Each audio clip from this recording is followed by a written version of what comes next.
Қайырлы күн ханымдар, қалдарыңыз қалай?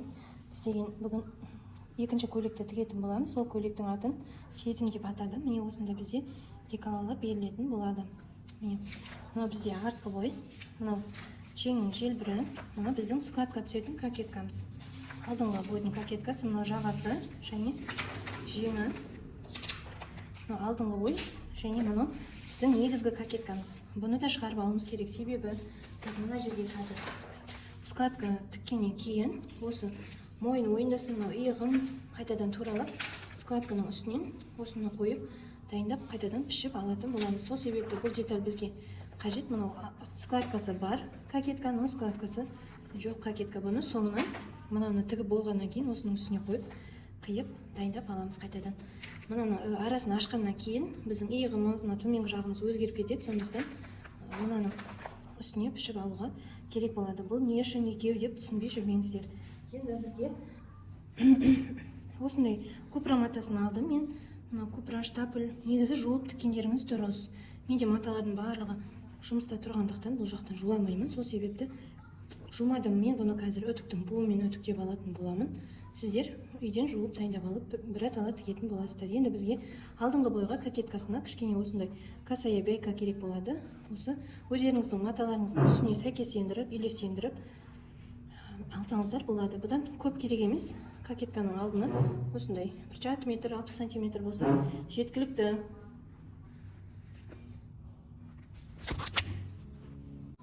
Ханымдар, матаның ең бірінші біз етегін пішетін боламыз. Етегі кәдімгі төрт бұрыш етіп пішіп аламыз. Сондықтан оны лекалаға қоспаймын, себебі көп парақ алатын болады. Бірінші сабақта көрсеткенімдей, мен беліме заретканы байлап қоя салдым. Енді осы жерден мен юбкамның көйлегінің ұзындығын анықтап алатын боламын. Мен қазір мынау метрлік бірден басталатын жағын төменге қарай жібереміз дағыны. Маған тізеден керек па, или толықтан керек па, сол жерге дейін лентамызды жеткіземіз. Міне менде 97 болып тұр ұзындығы юбкамның. Ханымдар, біз көйлектің ең бірінші етегін пішіп алуымыз керек. Мына біздің матамыздың ені, ширинасы 1,5. Мен бұл толықтай 1,5-ның маған қажеті жоқ, себебі беліне сборка болған кезде көп болып кетеді. Адамның белін қалың, үлкен қылып көрсетеді. Сол себепті қатты сборка жасамаймын. Қазір айтамын, менде мына кромкасын есептемегенде 52 болып тұр. Сонда 104 алған кезде, толықтай ашқан кезде 104 болып тұр. Негізі енді ол да жеткілікті, 90 қылуға да болады. Енді мына мен матаны жумадым, тек үтіктеп пішкеннен кейін қысқарып қала ма деп ойлап тұрмын да, сол себепті осылай алдым. Енді белдемшенің ұзындығын алуды сіздерге көрсеттім. Мен 95 қылып аламын белдемшемдікін. Міне 95-ті осы жерден сызамын. Одан кейін біздің көйлегіміздің осы ортасында 3 складкасы бар, оны суреттен қарадыңыздар. Сол складкаға, мысалы, бір складканы 1,5 сантиметрден болғанда осылай 3 сантиметр шығады ғой. 3 сантиметрді 3 складкаға 9 сантиметр қосамыз. Міне мынау менің юбкамның ұзындығына 9 сантиметр қосамын.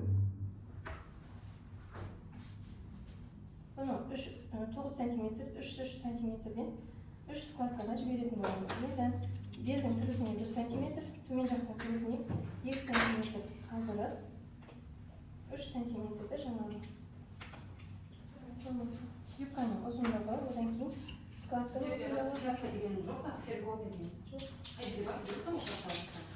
білмеймін. Міне ханымдар, мынау менің белдемшемнің ұзындығы 95 сантиметр. Мынау жаңағы 3 складкаға 3 сантиметрден қосқаным 9 сантиметрім.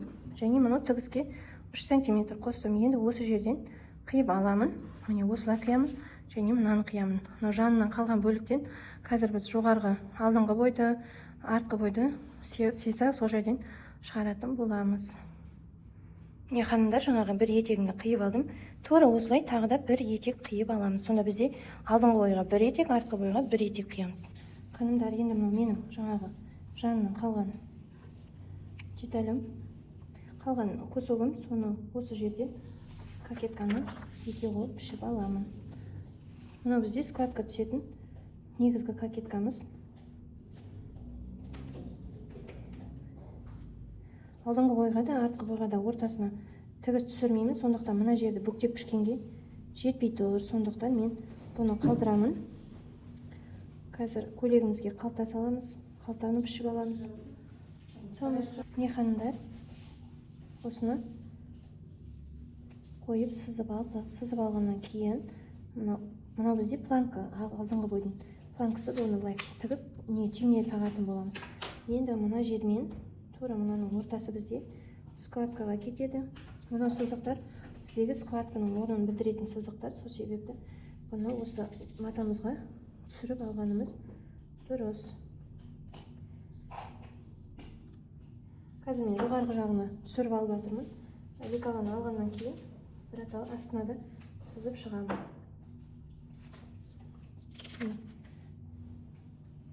Мынау біздің жаңағы планкамыз.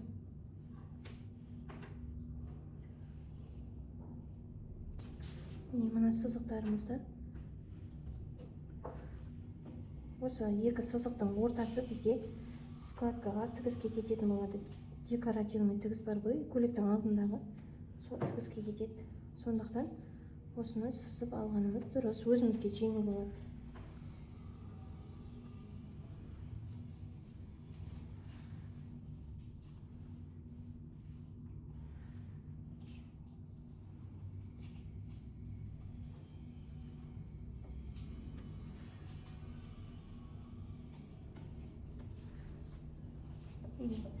Осылай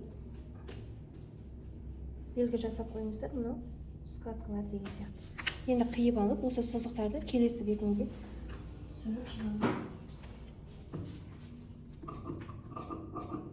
Бұлай етеміз. Келесі жағымен мынау сызықпен тура соның сызамыз. Төменгі жақпен тура соның сызамыз. Екен.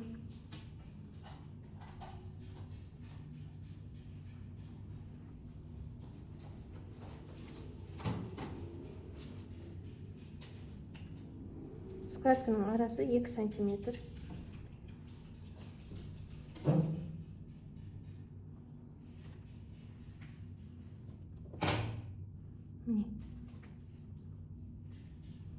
Енді келесіні мына жерде тұрып, осылай белгілеп аламын. Мына жерде тұрып, осылай белгілеп аламын. Енді осы екеуін қосамыз.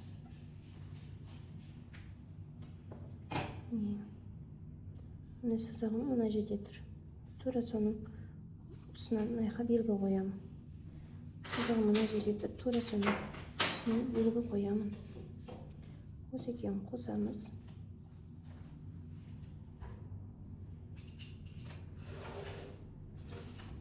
Мынау бізде складка, мынау бізде складка.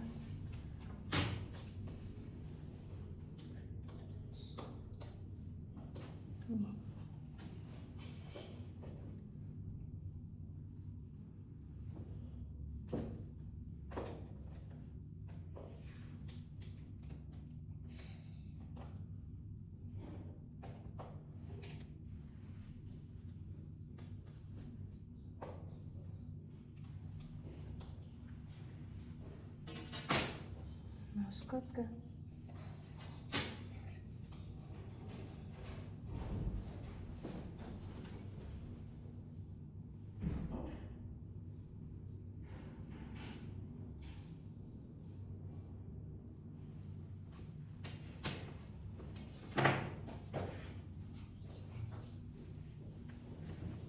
Екі бетіне складкамызды түсіріп дайындап аламыз. Осылай енді қазір складканы ең бірінші тігіп шығамыз. Ханымдар, енді мынау біздің жағамыздан бүктеме етіп пішеміз. 2 деталь пішіп аламыз. Міне мен былай қойып қойдым. Матам бүктеліп тұр. Соны тағы да бүктедім дағыны 2 детальді бірден пішіп алатын боламын. Осылай қойып, сызып, қиып аламыз. Ханымдар, енді мына матаны осылай, мына менде жаңағы кромка жағы, осы жерде жеңнің желбір пішіп алғанды жөн көріп тұрмын. Ол желбір болғандықтан ештеңе етпейді деп ойлаймын. Сол себепті осылай пішіп аламын деп тұрмын. Осы бүктеме етіп 2 деталь пішіп аламыз біз.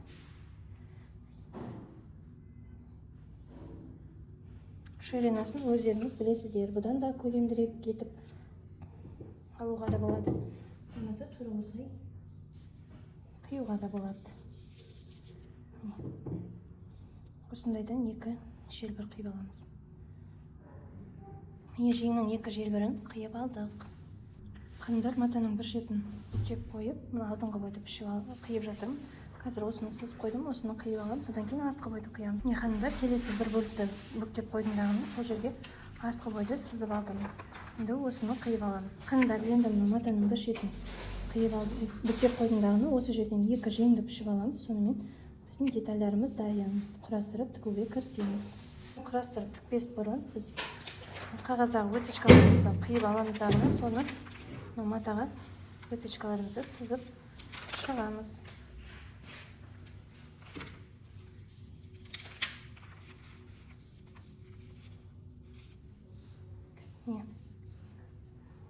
Бір жағына сыздым, енді келесі жағына тура осылай сызамыз. Алдыңғы бойдың да кеуде выточкасын және төмен жақтың выточкасын қиып алып, оны да сызамыз.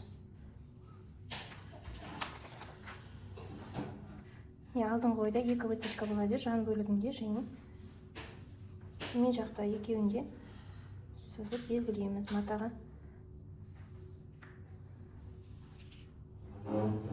Выточкаларымызды сызып алдық, енді құрастырып тігеміз.